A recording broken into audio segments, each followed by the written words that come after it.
So I'm going to Portugal in 78 days, and my goal is to be at a B1 level of speaking by the time I get out there. I'm kind of in the middle of A2 right now, so I think, I don't know, in like 78 days, I could get to B1. I really feel like I can. One of the things that I have done in the past, I've been studying for about a year and a half now, is use a lot of apps. And things like Duolingo and Pimsleur were, well, let's be honest, not that great. I would still use them because that's what was available. But now I finally found maybe the perfect app for what I'm trying to do. And I can't believe it took me a year and a half to find this app. I don't know where it's been, like what's up with Google search, why it hasn't shown me. But I finally found it because I was using ChatGPT to explain some grammar thing to me, and it was like, hey, here's a resource, go to this website. And I'm like, well, all right. And so I went to it, and it's amazing. In like 10 minutes of just like going around it, I'm like, I'm paying for this, so take my money. So before I explain what this app is, I just want to explain why other apps aren't great for me personally, because I've used Duolingo, and Duolingo is Duolingo. You know, a lot of people use it. It's great to like just kind of jump in and figure out the language a little bit, but you can't go that deep into it really. People will go on Duolingo for like 5,000 days and they're like, I kind of did all right. But like if you study for a month, just like really deeply into the language, you'll be better than Duolingo for a year. And specifically for me, the Portuguese part of Duolingo is Brazilian, and I'm going to Portugal for 5 weeks. So I really wanted to learn Portuguese from Portugal, European Portuguese, someone might say. So Duolingo, I checked it out, and after a couple days I was like, not for me. But one app that I used, and I went through all of the classes they had for European Portuguese, was Pimsleur. Pimsleur, you get like a monthly subscription. It gives you a daily lesson to do. They're like 10 minutes. I cranked that out in like 2 weeks. There were 2 levels. It's supposed to be 2 months worth of stuff, but I did it in like 2 weeks, and then I just canceled my subscription. And really, I mean, that's kind of like how you should use it, because they don't give you enough content to stay there and stick around, and you listen and then you kind of do your flashcards and stuff. But after you're done with it, you could go through it again potentially. I think it was worth the 1 month and going through the courses in the month, but it's just not worth sticking around and paying continuously every month for. There's just not enough there. So what I've been doing instead of apps for the past like year, well, I got a tutor, and that's really been awesome. I've been using ChatGPT, which has been kind of neat, kind of cool, giving me specific lessons on things. And then I've just been reading and writing and consuming a lot of content, watching a lot of YouTube videos like that. But it's kind of been all over the place. There hasn't been a very structured program that I've gone with. I'm just like, what should I learn today? Or like, oh, I was reading this and I didn't really understand that. Like, let's have ChatGPT explain why the grammar structure is this way in this sentence, and then I kind of go down the rabbit hole of that specific grammar structure. So it's been okay. I feel like I've been learning a lot, but I do have to say, since I've been using this app, it's only been like a week or so. I've just really noticed that because it's so structured, that I can see myself getting to a B1 level easier, because I don't know what a B1 level is. Like, just for me, I'm like, I don't know. But this app does structure in a way where there's like a path to B1, and I can go through and say, oh, wow, I missed these in A1. Like, I consider myself A2 because I've taken some tests and it says I'm like in the middle of A2. But this has it structured in a way where it says, here's A1, here's A2, here's B1, here's B2. And I can go back to A1 and say, oh, I missed some of these things. So it's awesome for me to go in and look at it. Okay, so I've explained it a little bit. Let's jump into it. I'm recording it on my computer here because my phone, I tried to do this on my phone, and my phone records at a variable frame rate, so I could not match this up in post. So I'm doing this again. So I'm on my computer. It has a great app. It's pretty similar to the, well, it's got everything that's available on the computer. Yeah, let's jump into it here. It is called Practice Portuguese. Whoa, who'd have thought? Practice Portuguese is a great resource to practice Portuguese crazy. As you can see right on my home screen, I've been working on adverbs 1. They have like 3, I think, lessons for adverbs and adjectives and stuff like that. And then in each lesson, or maybe I should call them sections or unit, I think they call them units. In each unit will be maybe 10 or so lessons about adverbs or adjectives or what have you. I'm currently going through the adverbs just to, I do know a lot of it, but I never dove into it like this deep, and there wasn't content just based around specific things like this before. So I'm like, all right, I'm going to go through a lot of this stuff and see it. So let me show you these units here real quick. A1, A2, B1, B2. Once you get past B2, like, go to college, I guess. I don't know, move to Portugal. Like B2 is, I would consider that fluent from someone living in Colorado. If I could get to B2 somehow in Denver, like, good on me. But past that, I should probably be in Portugal or something. Go to a university and get another degree or something. You can see all of these different units they have here for A1. It's quite a bit. And you can see I did adjectives 1, and I'm working on adverbios. And I can go through, so the plan is to hit a couple of those in A1, and then hit a couple of these in A2, maybe a bit more like the adverbs again, and body parts would actually probably be nice, because hey, I could slip on some of the cobblestone out there, and then go into the hospital. I'm like, my knee hurts. My knee, what if I slip, hit my knee, break my hands, I can't point anymore? How am I supposed to tell them my knee hurts? I don't know. I better do body parts here. Otherwise I'm shit out of luck with that. So I just think it's great how they have it organized by level here. It really works for my brain. And we're going to go through one of these that I've done. We're just going to do the adjectives one because I'm kind of familiar with it. You can see these are all of the different lessons within the adjectives unit. So there are 10 lessons, but there are also these other, I consider them lessons, but I don't know what they call them. Let's get into this real quick. So good/bad versus well/badly. So bom, mal, bem, mal. It explains it and gives you examples before you get into the lessons. So I don't know, a lot of times like Duolingo, you just kind of start going into the lessons, and it kind of just like says, you kind of figure it out as you go, and it might explain it a little bit. But I really do like how they go through, and there's like a 3-minute read, literally 3-minute read, just about what you're about to like practice. Like honestly, I didn't realize ma was bad. Like ma. I thought there was mau, and I thought there was mal.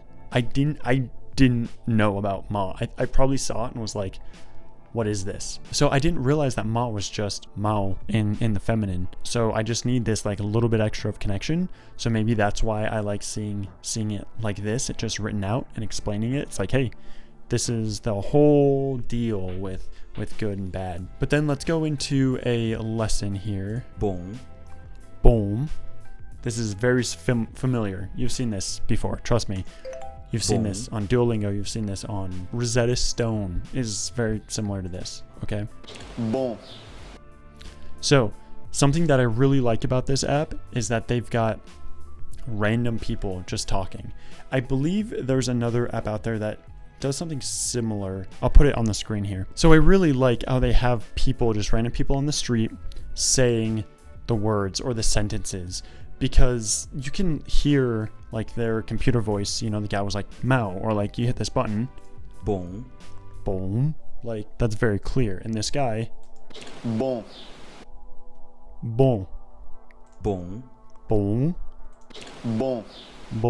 like it's different. It is different.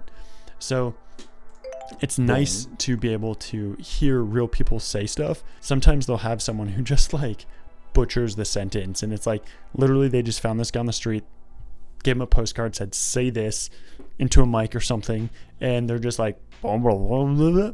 And my brain cannot connect it. I'm like, what is this person saying? Like, this is insane. This is not Portuguese. I was gonna say this is not English.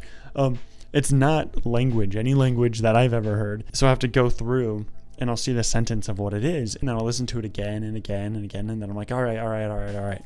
And so I start to get it. And then the next time that person speaks, they might say a different sentence, different word, or the same sentence. I pick it up quicker. The more that I'm listening to just random people speak, and not professionals, because I do watch a lot of TV and a lot of movies, but these are professionals that are supposed to enunciate and speak clearly. Like, that's their job. It's different listening to those people and random people on the street that they have. So I really like the fact that I can just go through and hear random, regular people saying stuff, and I get the context behind it, and it really helps me tune my ear. Moving on, let's look at practice. So they've got shorties, short stories, podcasts, and videos. And the cool thing that I really like about this is that it's two guys who made this. They started in like 2014. They probably just started as a blog or something like that. And then they turn it into an interactive site, and they make all the content for it. So like all these videos, you'll see like this guy right here, who's Joel or Hui, I don't know. He's one of them. And here's the other one. You can see him. He's both of these two right here as well. They're in a lot of their content. And this guy, these two. So they're like making all the content for this site and for the app. It's not just like hey, we're going to create Duolingo and never touch it again. They are actively updating and creating new content for people. And I think that's pretty awesome. It's kind of evergreen content. They don't, you go through and listen to it all. By the time you listen to all this stuff, you'll probably be pretty decent, and you can listen to other stuff as well. So one thing you can do in their content here, I'm in the shorties, you can search by level, A1 all the way up to C1. This is Let's Get a Coffee to Neil deGrasse Tyson explaining wormholes or some shit. I don't know. You can go through and you're like, all right, I'm at level A2. I'm going to go through. I want to get some dialogue in this. Let's search. Let's see what comes up here. Here's some A2 content with dialogue between people.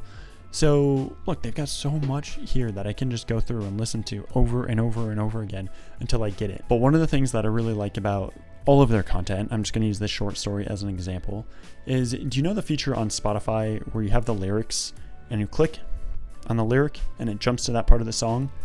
They have that feature here. They have it on their short stories, on their videos, and their podcasts, anything you're listening to. So if you hear something and you're like, wait, what was that? You just click on it, it'll skip to that part, it'll play it again. So I'm going to hit play here and I'm going to skip around a bit. O que dificultou a prática do meu português? Scroll down. As pessoas eram calmas e pacientes? Sim. Então, o que fizeste? Sim. O que dificultou? Sim. One thing that I wish they could work on is, so say you want to listen to the same sentence. This one right here was it's kind of a lot. Sempre recebido como sorrisos. It's a lot. I wish I could just click it on it to play again, but you have to like click off and click back. So it's kind of, I don't know. I feel like I just want to like click, and just like hear it over and over and over again. But you have to click off, then click back. Onde quer que fosse, click off, click back.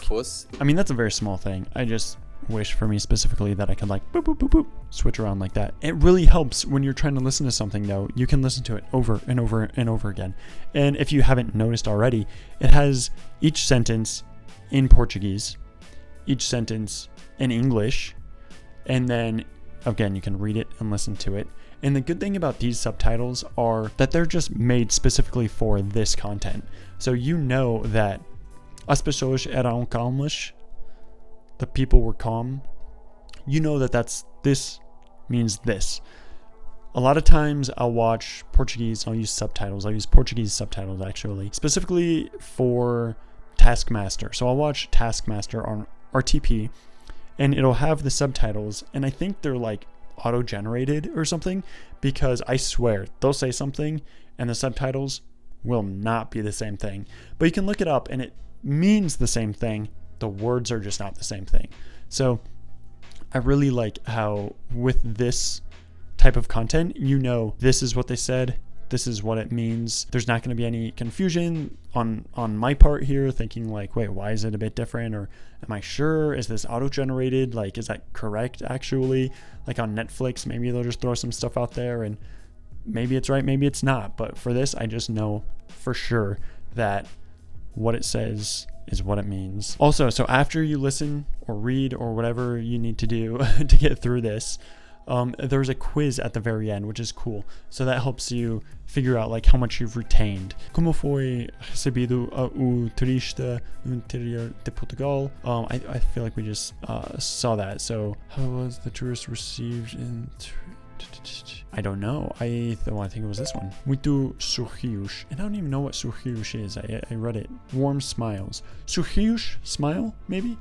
Oh yeah, makes sense. Sorrios, smiles, calorosos. Warms, smiles. There we go. So you can see the quiz helps you like get through it a bit more, figure out how much you retained, maybe help you connect some more dots, whatever you need. So another thing I like is their translator. 2 reasons I like this. One is because I'm trying to translate things to European Portuguese. I know this will translate it to European Portuguese because it's all about European Portuguese. I know DeepL does translate to European Portuguese. Google Translate, it's kind of hit or miss, since I've used it at least. But with this, I know that it's going to translate to what I need it to translate it to. And that's just, again, peace of mind. It's kind of neat. And I'm going to translate a word for you, and I want to show you what happens here. So I was like brain blocked the other day, and I was trying to figure out the word none. I threw it in here, and it was the first time I used it. And I was like, what is none? And it is nenhum. But I mean, it tells you, but look at what else it tells you here. Nenhum, nenhuma, nenhumas, nenhums, all of the examples of like what it could be. And then sentences, and if you click on the sentence, nenhum deles se queixou. So I just really like how it gives you so much information, doesn't just translate it word for word, translates it, gives it to you in context, tells you if there's a feminine or masculine version, if there's a plural version, and then the feminine, plural, masculine, plural, all that good stuff. It gives you the information that you need. So I was looking at this the other day. This is called, their verbs section. They've got like 40 pages of like 8 verbs here. There's a lot of verbs. This is really useful. For me specifically, I'll be going through, like today I was talking to my Portuguese teacher, and I was like, oh, what is the poder? Oh, like here it is, poder. Past tense of poder. And I was like, we could have gone or something like that. Or he could do something. And I know it's podia. But he was like, oh, are you thinking like pud? Pud? And I was like, pud? Like pud? That's like present tense. And he's like, no, pud. With the the arrow on top of the O. And so now we can go through and I can be like, podia, that's what I was looking at. Pud, here. So my Portuguese teacher gave me the preterite perfect, and I was going preterite imperfect, but I can figure out like which one might be right here. But I had no clue that these were like translations because I haven't gone this deep into it. Not for this. And then like ser too. I know that there's the whole forão, like forward thing. And I don't know when to use it here, the future. I can go through and kind of test myself on this, or they give you an example here, and I can go through, and if there's a specific verb that I just want to like nail down, said, I just want to nail it down. All right, I'm going to go through and I'm going to practice these. I'm going to learn about them. I'm going to practice them. They're all right here. I don't need ChatGPT to like give me this thing so I can scroll up and scroll down. All this stuff's here. There's tests. I can test myself from right here. Start a little quiz. I can learn about everything. And it's all just like in one spot here, Boom. Fomos. Ooh, I think it's for. Yep. For. For what? For. All in all, I really like this website. I really like the app. I think it's got pretty much everything you need. Obviously, there's a path from A1 to B2 on it.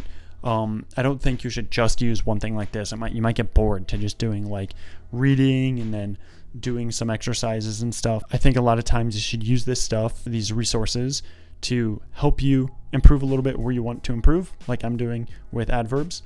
And then you should also read and watch a lot of content and talk to people, like on Hello Talk if you can't afford a tutor, or get a tutor. Use your target language like every day, but also use something like this. And for European Portuguese, I think this is like probably the best one that I've seen that just has everything I need right here. So I don't need to go to like ChatGPT.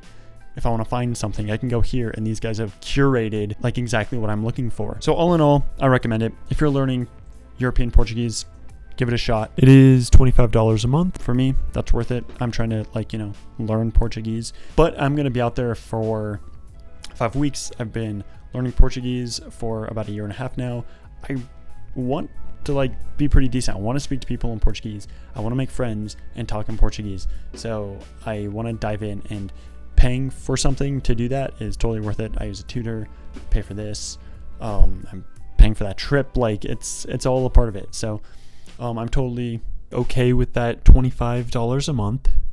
That's kind of pricey for an app, and I get that.